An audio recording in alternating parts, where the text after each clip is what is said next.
Good afternoon, class. Today we'll continue with the next verbs for self-assessment and self-development, unit number 6.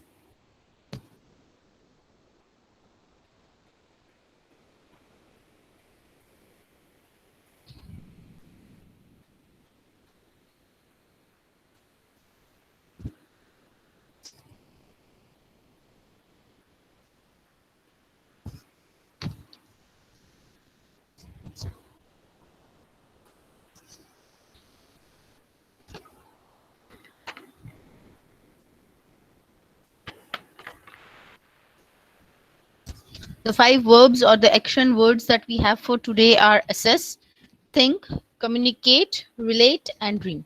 We'll begin with assessment. See, assessment is one of the important parts of knowing at which position have you landed in your journey of milestones that you have decided for your career, right? Why would then people take tests, exams, quiz? They are actually methods of assessing how much did you understand and how much did you not. We are more familiar with words like evaluation and examination. All right, you have been through this a journey of being assessed in different, in different ways, right? To the examination, the quiz, the tests that you give in your subjects, various subjects, right?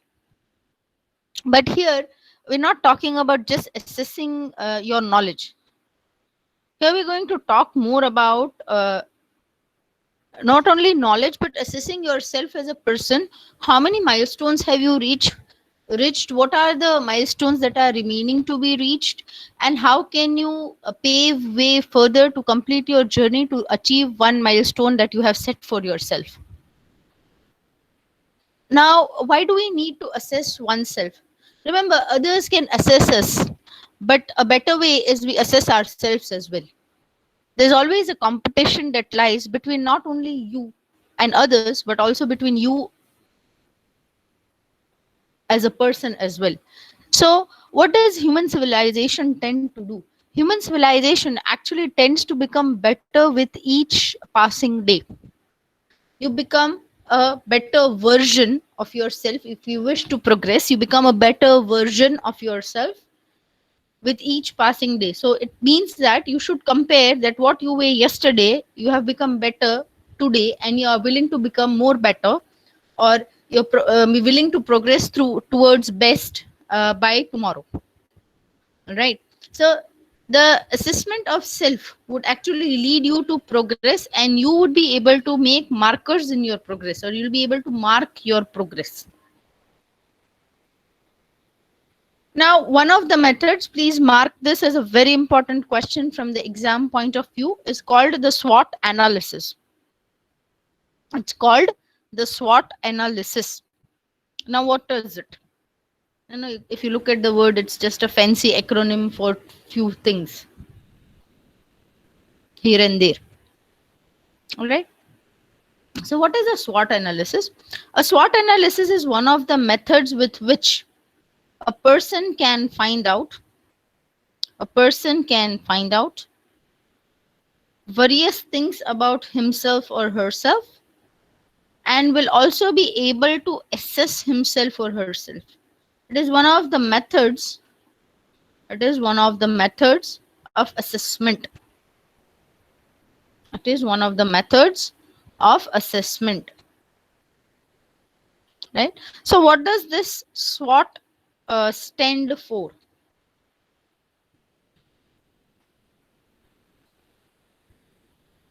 What does this SWOT stand for? Basically, it's an acronym which stands for the following words in order: strength, weakness, opportunities, and threats.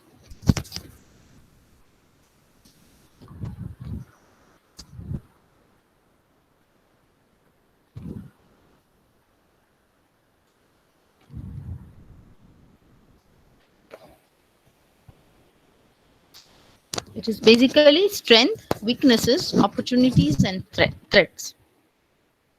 All right. So it means one should know where one's strength lies. Where does your strength lie? What are the things? What are the things that one considers as an opportunity? What are the things that one considers as opportunities? Remember, we are human beings and none of us is perfect. So, which are our weak points?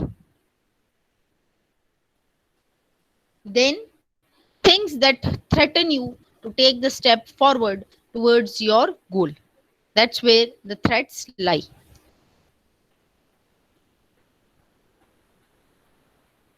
SWOT analysis is actually a method of knowing your strengths and weaknesses and identifying your prospective opportunities as well as threats. This actually gives you an insight into how you can progress, what kind of hurdles will you face, and how you can overcome those hurdles. So, what is the importance of self assessment? Why do we require self assessment? Please mark this as an important question from the exam point of view. So, for very first thing, why self assessment is required is because it makes one sure and confident about your capabilities. It actually shows you a mirror. It actually has the strength to show you the mirror of how good you are, where you need improvisation, and what are the things can you which can help you in this journey of improvisation.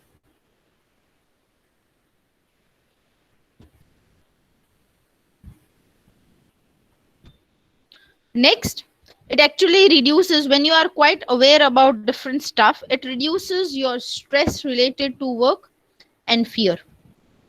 Remember, we were when we were discussing the other day, we had talked about fear of the unknown. A person is always afraid from unknown things and not known things. All right.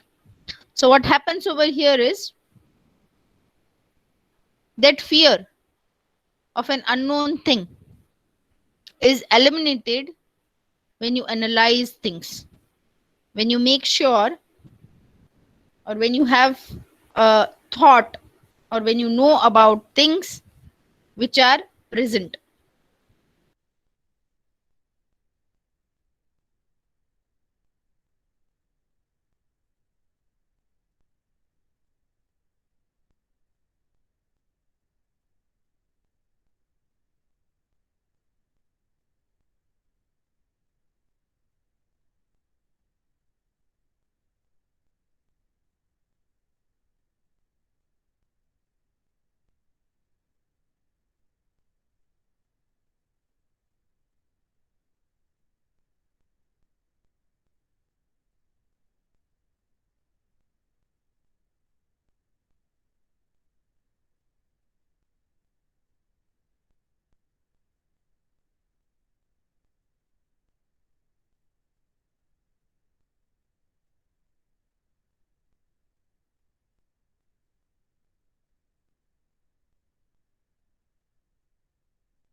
I apologize for the technical glitch. Just give me a minute. I'll put on the presentation.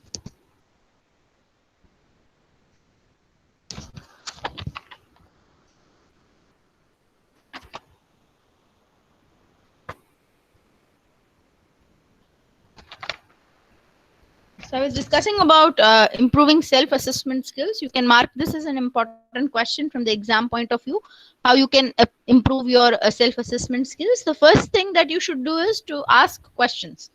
You need to ask questions.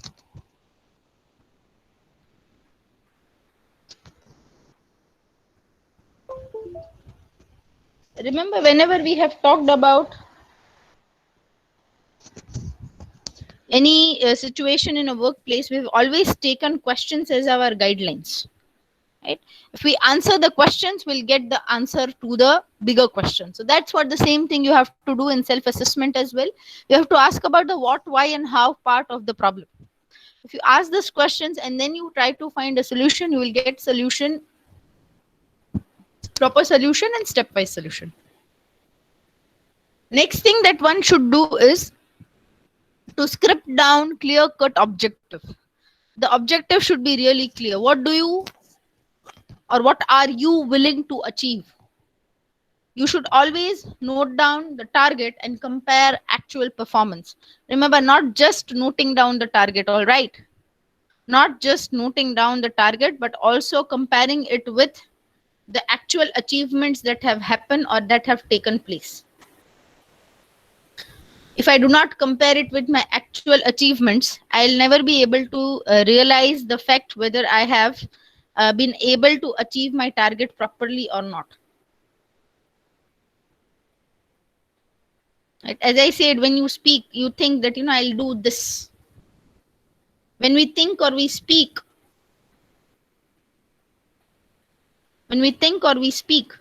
those kind of information vanishes quickly in thick air.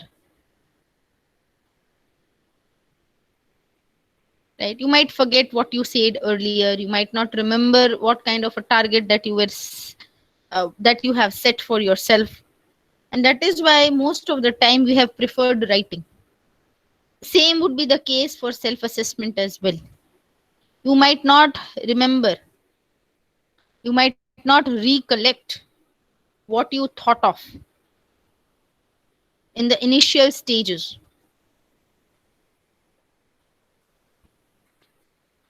Of when you thought of going through some solution to a problem. That is why you should write. Remember, you cannot set goals for a lifetime. You set goals for a particular period of time. Then, based on the progress that you have in that particular period, you may extend, change, and alter your goals periodically from time to time. As I said, you cannot have one set goal all the time. Right? You have to tailor make it. You have to adjust, make changes according to the needs and the milestones that you achieve.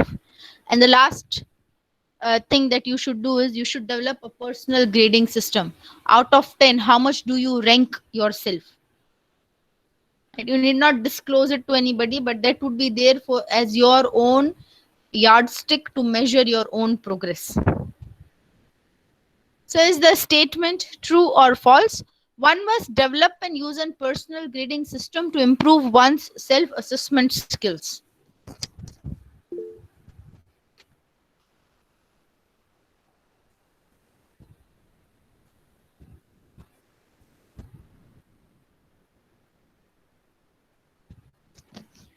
Quick and correct. The statement is true. Right? So you can grade yourself, and that is how you may see how much you have improved over a period of time. So the next verb or action word that we have over here is think. Thinking is one of the most important tool of personality development. You might have heard from your elders when they tell you that don't speak without thinking. From that statement itself, we can know the importance of thinking. It is actually, thinking can be defined as knowing the prevalence of facts and furthering the ideas. And from there, we have our term called critical thinking, which means thinking about anything, something, any problem from various different angles, various different perspectives, various different methods. It is more about being enlightened, educated, and taking open minded decisions.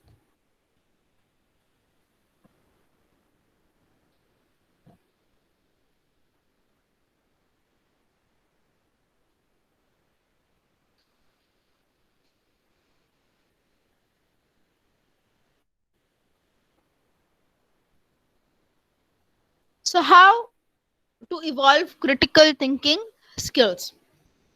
Please mark this as important questions. Remember, critical thinking serves us not only in our professional fields but also in our personal fields as well. It helps you to focus and get relevant and accurate information. Also, it also because you remember accurate information, it will also help you recall and remember the effects of a decision that were taken. It will help you think logically and analytically, and it can also help you prioritize your work. Critical thinking is an important aspect of problem solving abilities. It is an important aspect of problem solving abilities, and it can help one make decisions without being biased, prejudiced, and being relevant. How can one expand one's critical thinking skills? One must first restrain to emotions. You cannot take decisions when you're emotionally unstable. You are not in the correct frame of mind. Next, you should always analyze the information before you come to a conclusion or before you take a decision. Next, critical thinking helps you to solve the problems after you have a look at things differently and from various perspectives. As I said, always ask questions. When you ask questions, it shows that you are seeking answers and you will be able to get to your answer properly. You should always differentiate between what is fact, the actual fact part, and what is an opinion. Remember, facts and opinions are two different things. An opinion can be correct, could not be correct. Whereas a fact remains a fact in all situations. Facts don't change. All right. In any case, facts don't change.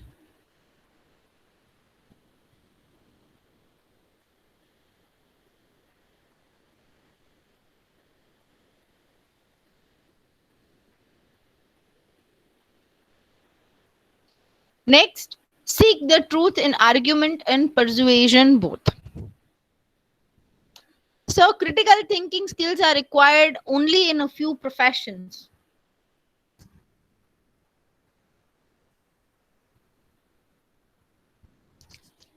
Is the statement true or false?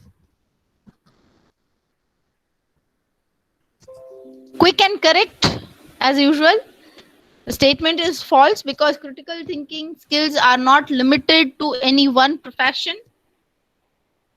They're not limited to any one profession. They are required across the board, be it any profession. Next, communicate. We have been talking about communication, and even the subject that we are taking up right now is titled as effective technical communication. So we know how important it is. It is actually the life and blood of every organization. You can also call it the food and fuel of every organization, because food makes a human being work, fuel makes a vehicle work. Similarly, communication makes an organization progress and work and sustain. Usually communication, we have talked a lot. It helps to express ideas and feelings and emotions, and also understand. It's a two-way process. It is a cyclic process. We know the process itself. It is one of the key skills that one must acquire, and it requires all the four skills. LSRW, I think we have discussed it in yesterday's session as well: listening, speaking, reading, and writing. If you remember, listening and reading are input skills. Now, just like you have input devices and output devices in your computers, laptops, mobile phones, right? So, if you study the terms carefully, listening and reading are input devices, whereas speaking and writing is the output. Right? Input means you have to gain. Output means what you reflect. So remember, these are a few questions that can be asked in the form of MCQs, that or as a true or false statement as well, that is, listening is an output device, or is listening is an output way of doing communication. No, it is input. All right, please understand, please write it, mark it somewhere. There are four basic skills of communication. They are, take it any language, they are listening, speaking, reading, and writing in order. LSRW could be the short form that can be asked. Let's say in the acronym LSRW, what does S stand for? All right. And in this four communicative skills, listening and reading are considered to be input skills, whereas speaking and writing are considered to be the output skills. Right? Proficient communication skills, be it written and be it oral, it gives actually a strong foundation not only to an individual but also to an organization. What is the importance of communication skills? Few we have studied in unit 1, few I'm mentioning here as well. It helps build character. It is important for your career development. It lays a strong foundation not only to the organization but also to the individual as well. And it helps strengthen professional relationship. It helps strengthen professional relationship. Now, there is a saying by Stephen Covey which says communication is simply mutual understanding. All right.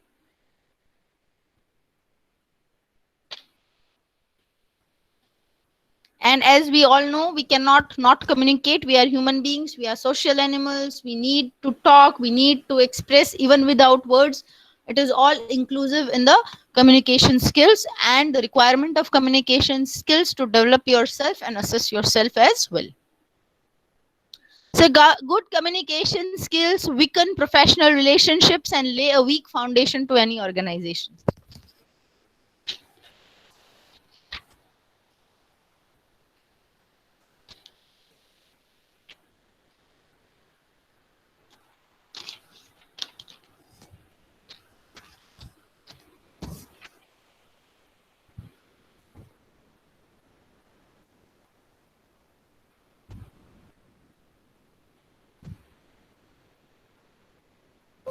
Quick and correct.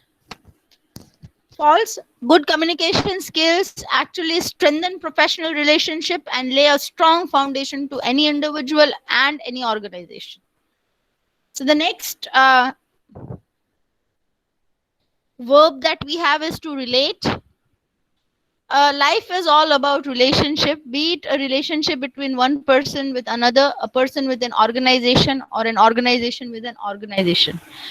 Every individual is actually the sum total of the relationship that they have in their life, professional as well as personal, and thereby these relationships actually form your different identities. Moreover, as I said, we are social animals. Human beings are considered to be social animals, and that's why your when I say your, take it as a whole human civilization. The well-being of a person depends on the quality of relationship that one carries, personally and professionally both. All right, it's not just personal or just professional, both are equally important over here.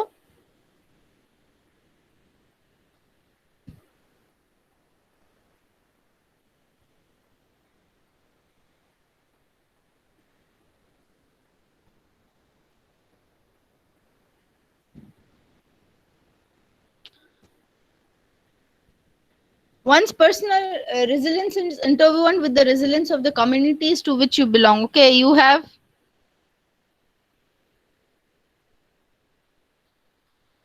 to be a part of the community. By community, we mean the different sections of the society where we belong to. Okay, our well-being is also associated and related to these societies as well, because that is how we would have grown up. That is how we would have taken up the various things that we believe in. Right, that's what has made you a person you are today. Right? That's what has made you a person you are today. All right, so that this also play an important role in a person's life. Next, attending to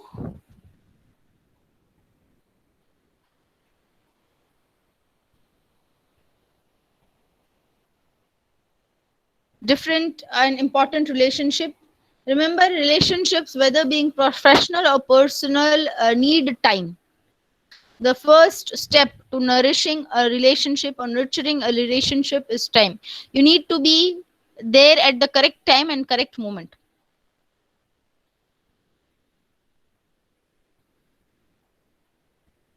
Be present, not only physically present. Some of us are mentally absent. You're just there for the sake of being there. That should not be the case when you're dealing with the community, your community, and when you're dealing with organization. You should be mentally present as well. Next, you need to express appreciation. When can somebody appreciate you? When he or she listens to what you have been saying or what you have been talking about. All right, how can you know that the person is worthy of appreciation? You can know that only when you are listening properly, and when you are giving out your ear to somebody.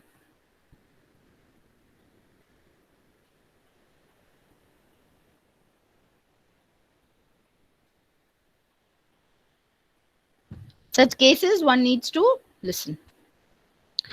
Next, learn to communicate. What do we mean specifically over here? You cannot hold on to a grievance for longer period of time if you wish to have healthy relationships. One must learn to forgive, forget, and move along. Right? That's the need of the time.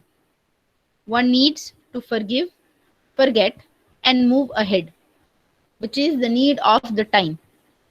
Right? You cannot sit with one grievance and say, I'll never work with this organization. They are not good people. We had so many problems in the past. You should leave past in the past and move forward with what is given to you at that particular moment. That is how a person would be able to progress further.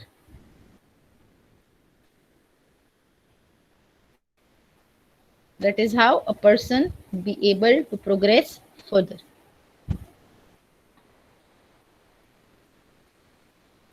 This we talked about individuals and organizations, but how do you nurture the relationship in a community? By giving time as a volunteer. You take active interest in the activities that are conducted by your communities.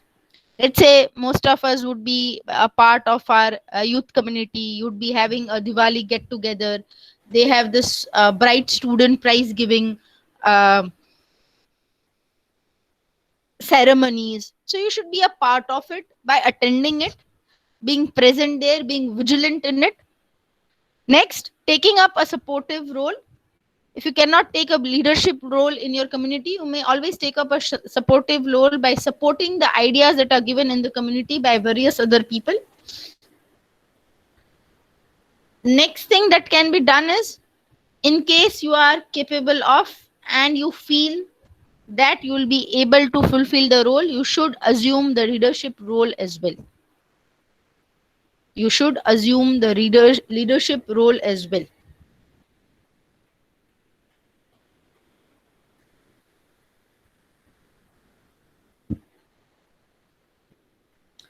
We always believe in leaders who lead by examples. So not only just leading, but leading with proper examples is what the community expects from us. So the communities to which one belongs would be always supportive if one nurtures it properly.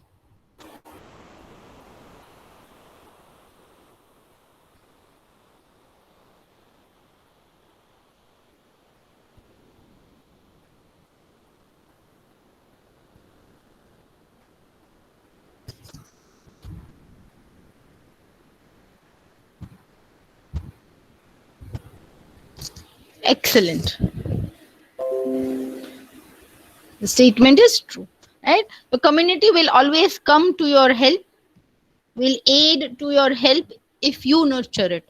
Not only the community, it could be any organizational relationship as well, and it could also be any other relationship that you carry in your personal lives as well.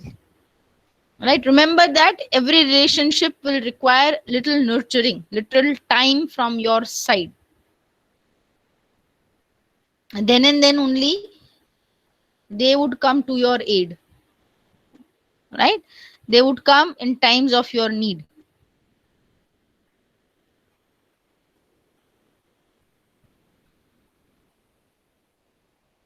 Next, dream. I particularly remember Dr. Abdul Kalam's quote over here that dreams are not what let you sleep, but dreams are what that make you wake up and you make you work for things. So, what is a dream basically? It is actually your thought for your future. Any individual's thought for his future is considered his or her dream. As I said, we cannot stay stagnant at any phase of life, and everybody would desire a change at some point. The desire to achieve something new, the desire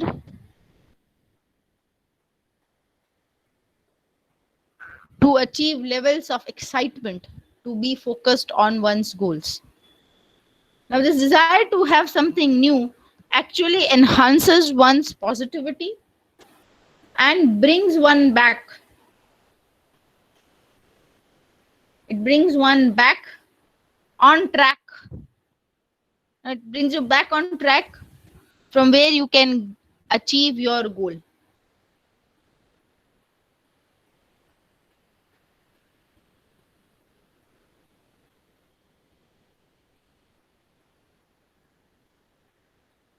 Dreams actually help you realize that you still have to cross many miles before you take a rest or you take a stopping point. Please mark this as important question from the exam point of view. Why is it important to dream big, and what are the reasons to dream big? Few of the reasons are, when we dream big, it actually generates higher level of excitement and anticipation. It helps you to find abilities to deal with various challenges and also finding out the proper solution to those various challenges.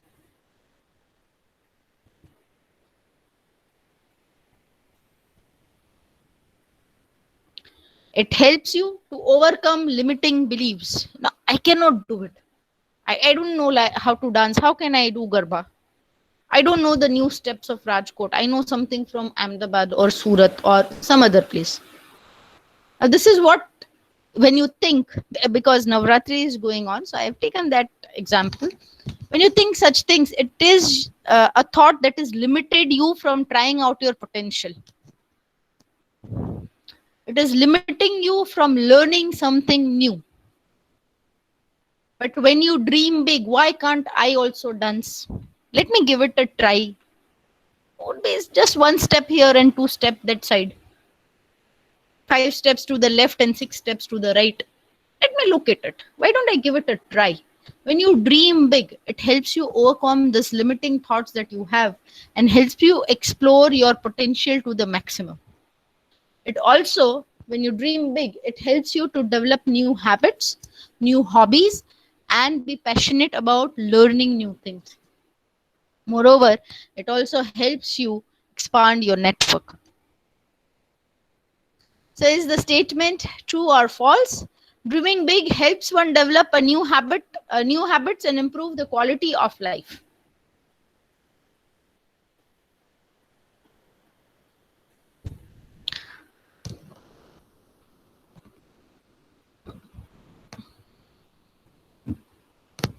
Excellent, quick and correct. The statement is true, because when you develop new habits, automatically your life, living quality, living standards would improvise as well.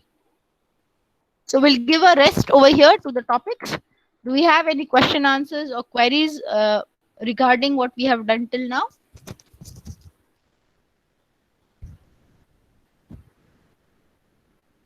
No. Then we can move on to our ritual of quiz.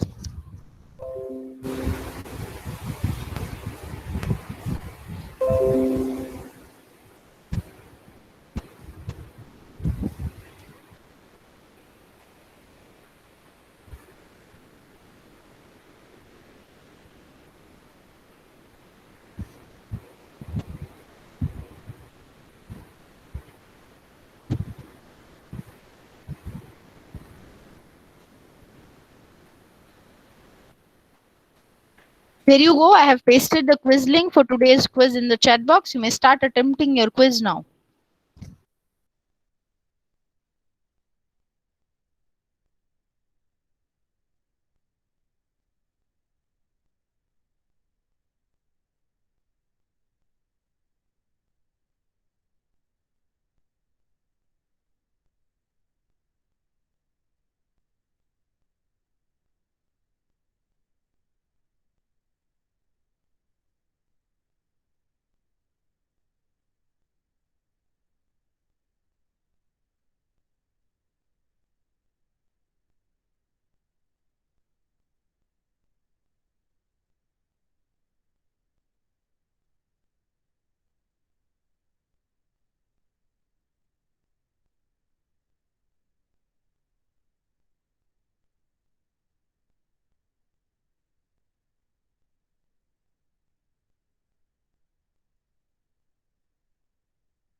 Good, I can see everybody has completed the quiz. I'll take the attendance now. So enrollment number 2, 5, 8,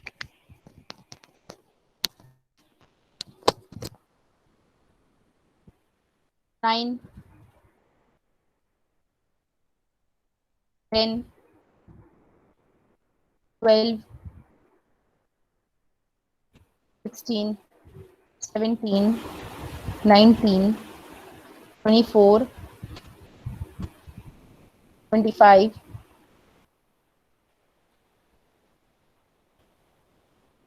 26, 29, 31,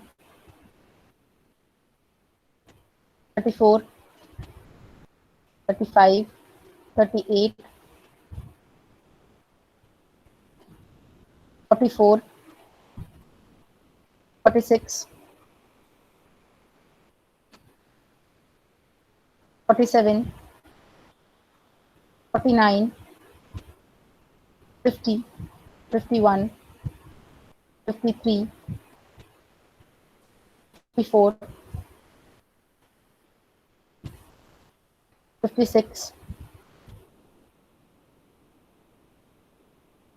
58, 65,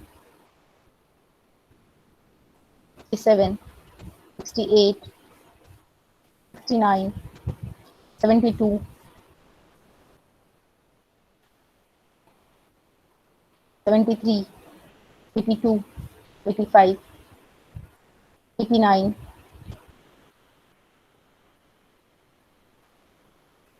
91, 96, 100, 1, 101, 2, 3, 6,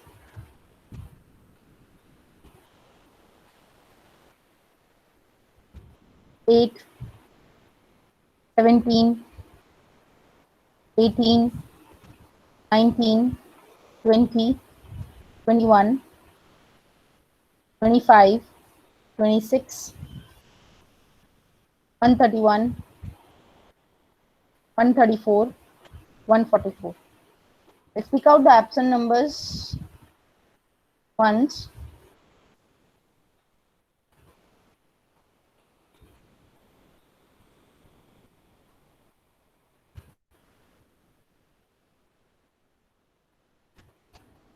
Absent numbers are 9,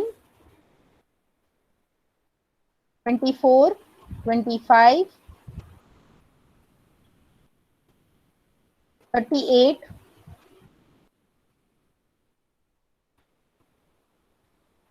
54, 89, 102, and 134.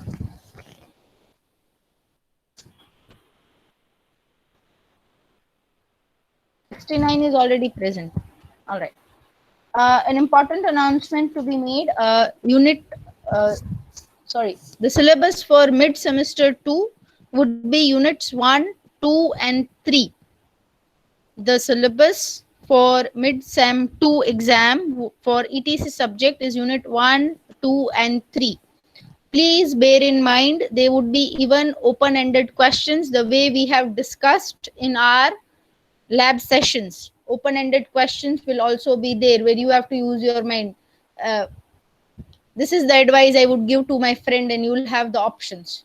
All right. There could be questions like that as well, true or false, fill in the blanks the way we have been doing.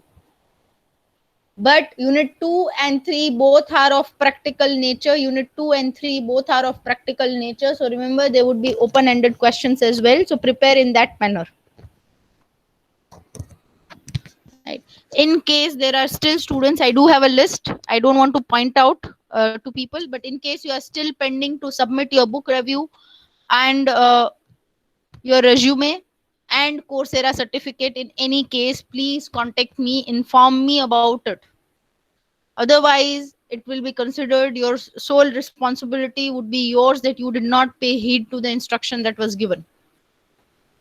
Right? I've been sending reminders, I've been talking to you in each and every session, be it a lab or a lecture.